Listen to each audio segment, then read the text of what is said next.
আসসালামু আলাইকুম। মাইক্রোসফট ওয়ার্ডের আরেকটা এপিসোডে আপনাকে স্বাগতম। তো আমরা গত ক্লাসে দেখছিলাম কিভাবে ফাইল ওপেন করতে হয়, কিভাবে সেভ করতে হয়। আজকে আমরা দেখব কিভাবে কপি, কাট, পেস্ট, আনডু, রেডো, রিপ্লেক্স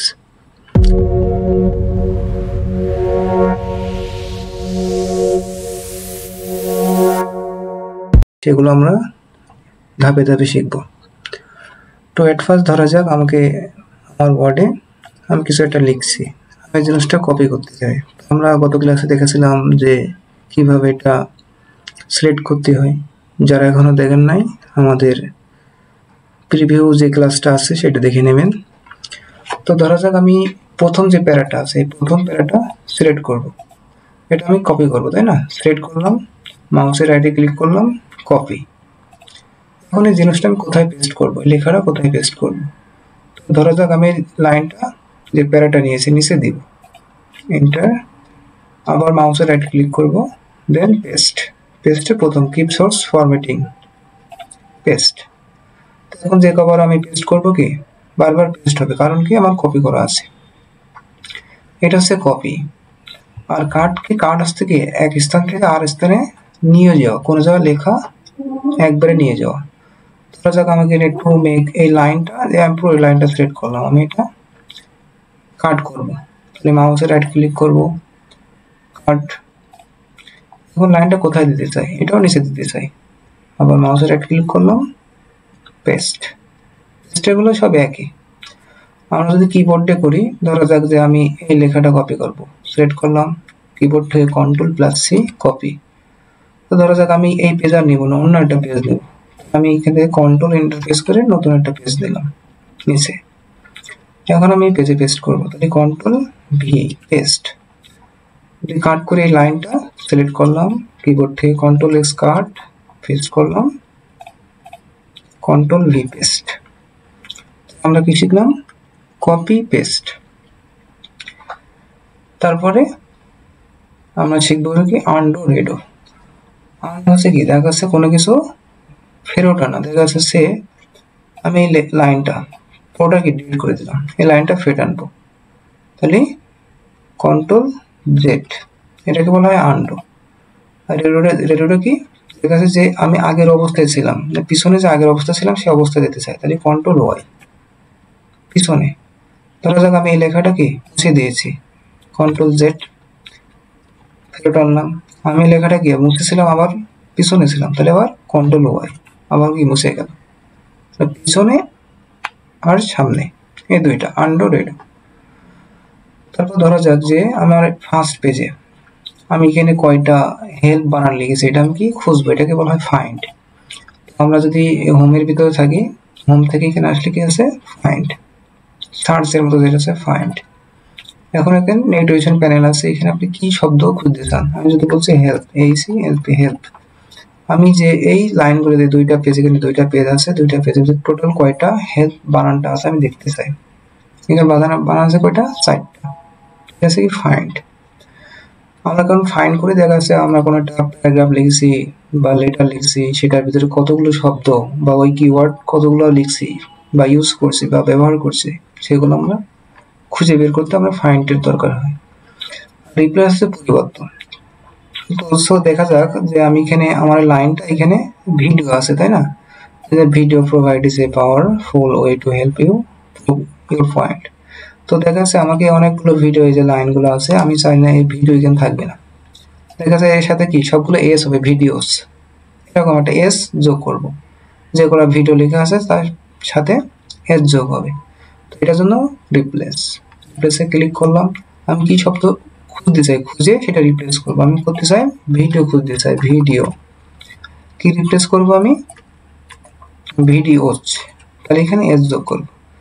এখন যদি এখানে আমার পেজ কয়টা, দুইটা, এখন দুইটা পেজের ভিতরে যে কোডে আমার ভিডিও আছে সবগুলো যদি আমি রিপ্লেস করতে চাই, রিপ্লেস অল, আর যদি একটা করে তাহলে রিপ্লেস করে দিলাম। আমি একটা রিপ্লেস করলাম, প্রথমটা খুঁজে পাইছে, এটাকে রিপ্লেস করব, তাহলে কি রিপ্লেস। যদি না এটা প্রয়োজন না, আমি আরেকটা করবো, ফাইন্ড নেক্সট, আমি এটা করবো, যে এখানে এটা করবো, তাহলে রিপ্লেস। আরেকটা পাইছে, আমি কি এটা রিপ্লেস করব না, ফাইন্ড নেক্সট, আরেকটা করবো, এই যে এটা করবো, রিপ্লেস। আর যদি সবগুলো যেগুলো ভিডিও আছে সাথে এর যোগ করবো তাহলে রিপ্লেস অল দিলে কি সবগুলো আমাদের রিপ্লেস হিসাবে এখানে all done we made 16 replacement মানে 16টা আমি রিপ্লেসমেন্ট করেছি। এটা আছে কি রিপ্লেসের অংশ, রিপ্লেসের পার্ট গেল। তারপর আছে কি find to go to page. দেখুন আমরা অনেকগুলো পেজ নিই তাই না, ধরা যাক যে আমি এখানে অনেকগুলো পেজ, এখানে কয়টা পেজ আছে 2টা পেজ, সে ধরা যাক আমি এই জিনিসটা এখান থেকে কপি করি কন্ট্রোল সি, এখন নিচে পেজগুলো দেব কন্ট্রোল ভি দিয়ে পেজ করলাম, অনেকগুলো পেজে দিলাম, কন্ট্রোল হোম দিয়ে প্রথম পেজে আসলাম। এখন আমার এখানে পেজ কয়টা আছে এটা আমি কাউন্ট করতে হবে তাই না। তো ধরা যাক এখানে পেজ কাউন্ট হয়েছে টোটাল 10টা পেজ। তো আমি কয় নম্বর পেজে আছি এখন 1 নম্বর পেজে আছি। তো ধরা যাক যে আমার অনেক, দেখুন আমরা ওয়ার্ডে কাজ করে থাকি, দেখা যাচ্ছে সে আপনি এটা বইয়ের কাজ করছেন, বই লেখালেখি করছেন, সেটা অনেক বইয়ের পৃষ্ঠা দরকার, অনেক পৃষ্ঠা কাজ করতে হয়। তো আপনি নির্দিষ্ট কোনো একটা পেজে যেতে চান, সেই পেজে কিভাবে যেতে পারেন। তো আমরা যদি এখান থেকে কিবোর্ড থেকে কন্ট্রোল প্লাস জি প্রেস করি, কি আছে পেজ, ইন্টার পেজ নাম্বার, আমি কয় নম্বর পেজে যেতে চাই, আমার পেজ আছে 10টা তাই না, আমি সে বলা যাক যে আমি 7 নম্বর পেজে যাব, 7 গো টু, আমি 7 নম্বর পেজে চলে আসলাম ইনস্ট্যান্ট। এই যে এখন দেখা যাচ্ছে পেজ 7 অফ 10, 10টা পেজের ভিতর থেকে আমি 7 নম্বর পেজে আছি। এখন ধরা যাক যে আমি 1 নম্বর পেজে যাব, তাহলে আবার কিবোর্ড থেকে লিখে দিলাম গো টু, 1 নম্বর পেজে আছি, আমি 10 নম্বর পেজে যেতে চাই, 10 গো টু। তো আমরা এইভাবে কি নির্দিষ্ট কোনো পেজে কিবোর্ডের মাধ্যমে যেতে পারি। তারপরে দেখবো কি ক্রিয়েট কভার পেজ। অনেক সময় আমরা কি করি, আমরা তো কোনো একটা ফাইল করি তাই না, বা যে কোনো একটা ফাইল, ধরেন আপনি ভার্সিটি পড়েন বা আপনি কলেজে পড়েন, আপনার যে কোনো একটা প্রজেক্ট করতে হচ্ছে, সেই প্রজেক্টের একটা নাম দরকার, এটা হচ্ছে কভার পেজ দরকার, সেই কভার পেজটা কিভাবে আনতে হয়। তো কভার পেজ কোথায় থাকে, একবারে প্রথমে থাকে তাই না, যখন আমরা অনেকগুলো ফাইল নেবো, ফাইলটা যখন প্রিন্ট আউট করবো তারপরে কভার পেজটা প্রয়োজন হবে, কভার পেজটা দিয়ে আমরা কি প্রিন্ট আউট করতে পারি, অ্যাটাচ করতে পারি।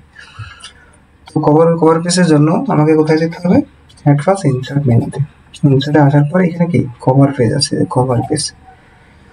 এখন কভার পেজে আসলে দেখবেন অনেকগুলো কি স্টাইল আছে, আপনি কোন কভার পেজটা ইউজ করতে পারেন। এখানে নর্মালি আপনার শেপ আছে, পিকচার নিয়ে আছে তাই না, ধরে আমি এটা প্রথমে যেটা আছে আমি এটা নিব, জাস্ট ক্লিক।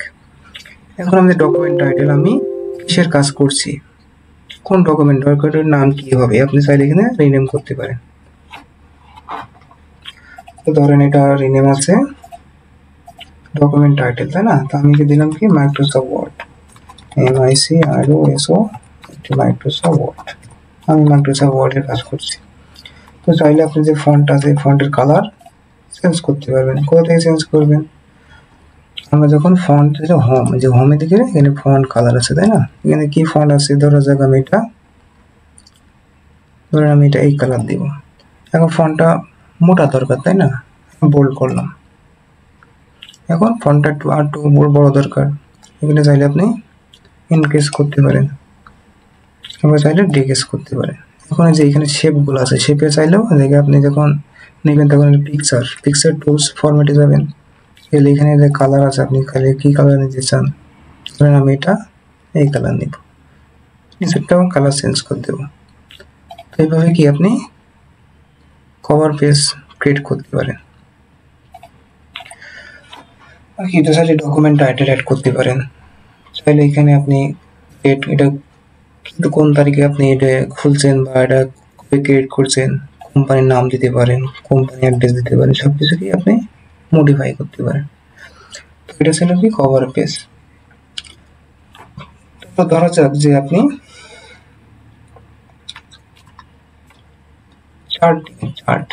চার্টটা কি আমরা যখন অনেক কিছু রিপোর্ট করি, রিপোর্টটা কি চার্টে দেখাতে হয় তাই না। তো ধরা যাক আমি ওয়ার্ডের ভিতরে চার্টটা নিব, তারপরে আপনি প্রথমে কোথায় যাবেন, ইনসার্ট আছে, ওখানে চার্ট আছে। চার্ট আপনি কোন ক্যাটাগরি চার্ট নেবেন, এখানে অনেকগুলো ক্যাটাগরি আছে, কলম আছে, লাইন আছে, পাই আছে, বার আছে, এরিয়া আছে। তো ধরা যাক আমি পাইটা নিব, পাই নেওয়ার পরে দেখবেন এখানে অনেকগুলো অপশন আছে, আপনি কোন ধরনের স্টাইলগুলো নেবেন। তো ধরা যাক আমি এই স্টাইলটা নেব, জাস্ট ওকে। তো আপনাকে চার্টটাকে এখানে ইনসার্ট হয়ে যাবে। ইনসার্ট হওয়ার সাথে সাথেই দেখবেন এখানে কি এক্সেলের একটা শিট চলে আসে, তাই না? এখানে আমাকে বলতে হবে কি এখানে first quarter, second quarter, third quarter, সেটা আপনি এখানে চাইলে স্টুডেন্টের আপনার রেজাল্ট শিট দেখাতে পারেন, বা কোম্পানির দেখাচ্ছে সেলস দেখাতে পারেন। ধরেন সে 20,000 সেল করছে, সে ধরেন 25,000 সেল করেছে, আপনি এটাও দিতে পারবেন। ধরেন সে সেল করেছে কত, 15,000, সে সেল করেছে কত, ধরেন এটা দিলাম 38,000। যে রিপোর্টটা দিচ্ছি এখন যে দেখেন অটোমেটিকলি কি চার্টে অটোমেটিক ইনসার্ট হয়ে গেছে। যখন আপনার এটার দরকার দেখাচ্ছে আরো ব্যক্তির দরকার, তখন আপনি এর ভিতরে আবার এন্ট্রি করতে পারেন। ক্লোজ করে দিয়ে এখন দেখেন এটা চার্টটা চলে আসে। এখন চার্টের গুলো অনেকগুলো কালার আছে, স্টাইল আছে, চাইলে আপনি চাইলে এখানে আবার এডিট করতে পারেন, চাইলে চার্টটা মুভমেন্ট করতে পারেন। যদি চাইলে চার্টের যদি কালার করতে চান চেঞ্জ কালার আছে, কি কালার নিতে চান সেটা সেই কালার হবে। এবার স্টাইল আছে, কোন স্টাইলে যে দেখাতে চান সেই স্টাইলগুলো এখানে থাকবে। যদি পার্সেন্টেজ দেখাতে চান সেটাও দেখাতে পারবেন। এখানে নাম আছে, সালামের কালার কোনটা, এটা কর্মীর কালার কোনটা, এটা শ্যামের কালার কোনটা, এটা কত পার্সেন্ট সেল করে সেটা দেখতে পারেন। আর এটা যদি মুভমেন্ট হয়, আমি যদি মুভমেন্ট করি এটা মুভমেন্ট হচ্ছে না। তাহলে এখানে কি আছে, লেআউট অপশন আছে। এখানে গেলে আপনি এখানে যদি টেক্সটের ভিতরে নিতে চান, বা টেক্সটের সাইডে নিতে চান, বা টেক্সটের ভিতরে নিতে চান, বা টেক্সটের নিচে নিতে চান, অথবা টেক্সটের উপরে নিতে চান, তাহলে এখানে অপশনগুলো আছে। এটা আছে কি, এখানে আছে স্কোয়ার, মানে কি স্কোয়ার দিলে আমি যদি এখন এটা ছোট করে দিই, ধরেন এটা ছোট করে দিচ্ছি, এখন যদি আমি লেখার ভিতরে দেখেন চারিপাশে কি ধরে যাচ্ছে, স্কোয়ারের চারিপাশে কি লেখাটা থাকছে আর চার্টটার ভিতরে থাকছে।